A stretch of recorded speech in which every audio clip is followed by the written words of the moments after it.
हाँ, तो इससे पहले देखो आप क्या क्या चीज़ें पढ़े।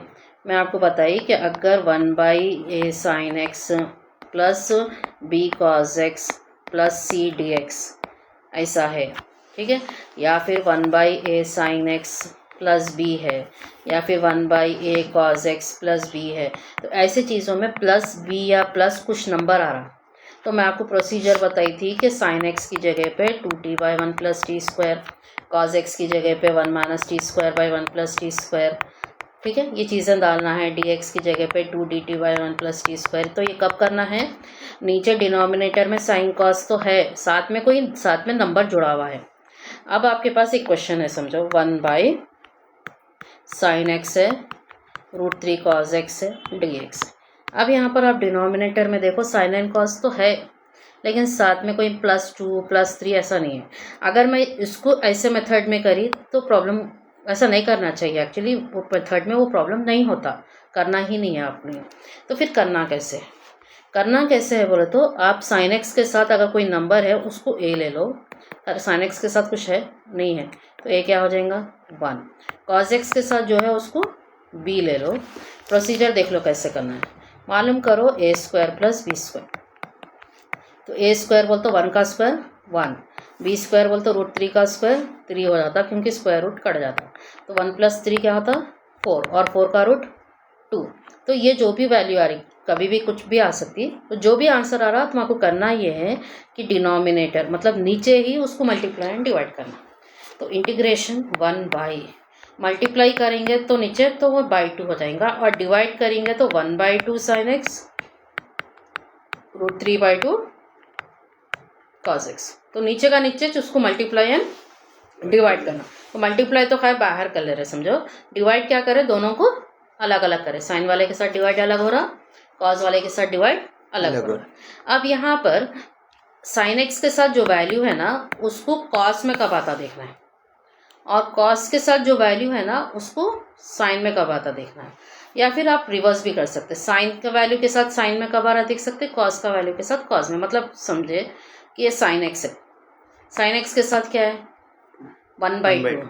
अब ये बोलो मेरे को, ट्रिग्नोमेट्रिक टेबल है ना, ट्रिग्नोमेट्रिक टेबल में साइन में कौन से एंगल को 1/2 आता, साइन 30 को आता, कौन से एंगल को आता वो ट्रिग्नोमेट्रिक टेबल में देख सकते हैं। तो साइन 30 को आता, साइन 30 को 1/2, साथ में क्या है साइन एक्स। अब वैसे कॉस एक्स है, उसके साथ क्या वैल्यू है √3/2, तो वो कॉस में कब आता देखना, कॉस में √3/2 कॉस 30 को आता, सेम एंगल आता cos x dx। तो इस तरीके से तुम नीचे चेंजेस कर लिए, कर लेने के बाद जो नीचे जो डिनोमिनेटर में आया वो आपको इस फॉर्म में आता, cos a cos b 2 cos, फिर plus sin a sin b। तो इसका फॉर्मूला होगा cos a माइनस b, ये फॉर्मूला है। तो कभी भी क्या करना है, a बोले तो x लेना और b बोले तो जो भी तुम्हारा नंबर आ रहा, कभी भी a को नंबर नहीं लेना। तो ये तुम्हारा आंसर हो जाता 1/2 1/cos a माइनस b बोल तो x माइनस 30। अब इतना क्वेश्चन ऐसा बन गया तुम्हारा। अब ट्रिग्नोमेट्री अगर वापस देखें, ट्रिग्नोमेट्री में 1/cos क्या हो जाता सीकेंट हो जाता, 1/cos का फॉर्मूला क्या है 1/cos थीटा सीकेंट थीटा। अब ये क्वेश्चन हो गया integration of secant x minus 30। तो यहाँ पर फॉर्मूला लगता है इंटीग्रेशन का सीकेंट का फॉर्मूला। इंटीग्रेशन का सीकेंट का फॉर्मूला है log mod secant x plus tan x, ये फॉर्मूला है तुम्हारा।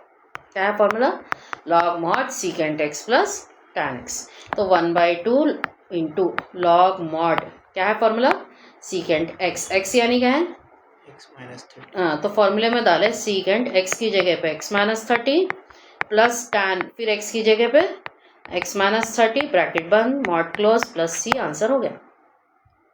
तो खाली इसका ये प्रोसीजर कब करना है अपने को, सिर्फ साइन एंड कॉस है और साथ में कोई नंबर नहीं है, यानी +5 +2 ऐसा नहीं है तो करना है। अगर आपको कोई नंबर साथ में जुड़ा हुआ है तो आपको ये प्रोसीजर जाना है, यानी साइन एक्स की जगह पे कॉस एक्स की जगह पे ये चीज़ों से रिप्लेस करके प्रॉब्लम को करना है। तो दो अलग अलग चीज़ें हैं।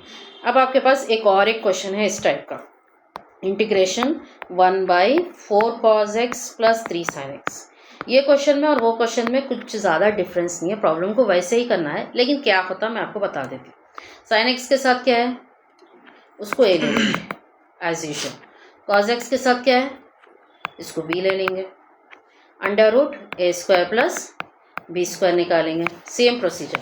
तो root 3 square plus 4 square, root 9 plus 16, तो ये क्या हो जाता है root 25 which is equal to 5। अब ये जो 5 आ रहा उसको मल्टीप्लाई एंड डिवाइड करेंगे, तो 1/5 आ जाता है, 1/4/5 cos x plus 3/5 sin x कर लिए।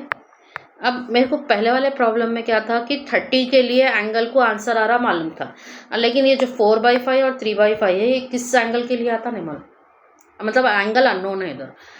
तो अब एंगल क्या है नहीं मालूम, तो अपने को कुछ तो प्रॉब्लम तो प्रोसीड तो करना है।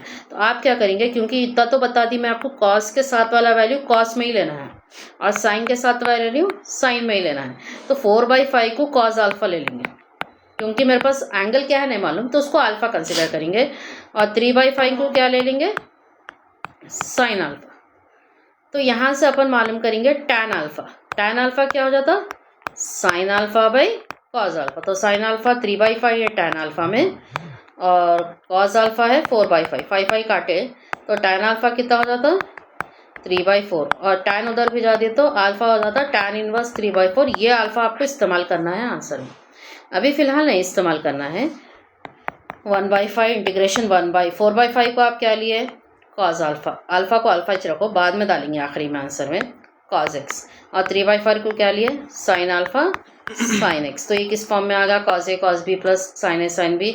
अभी मैं फॉर्मूला लिखी, फॉर्मूला होगा कॉस ए माइनस बी यानी एक्स माइनस अल्फा।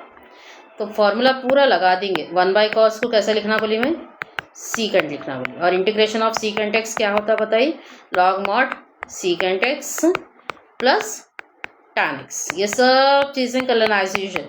आखिरी में अब अल्फा की जगह पे टैन इनवर्स 3/4, मतलब 1/5 लॉग सीकेंट एक्स, अल्फा की जगह पे tan inverse 3/4 plus tan x minus alpha की जगह पे tan inverse 3/4, bracket close mod close plus C. तो ये कब करना है, जब आपको अल्फा अननोन है, आपके ट्रिग्नोमेट्रिक टेबल के हिसाब से अल्फा क्या है नहीं मालूम, तो करना है। अगर आपको अल्फा मालूम है कि किस स्पेसिफिक एंगल को है, तो फिर वो एंगल लेकर आपको प्रॉब्लम करना है। तो ये है आपको मेथड और एक इंटीग्रेशन 7 मार्क के लिए।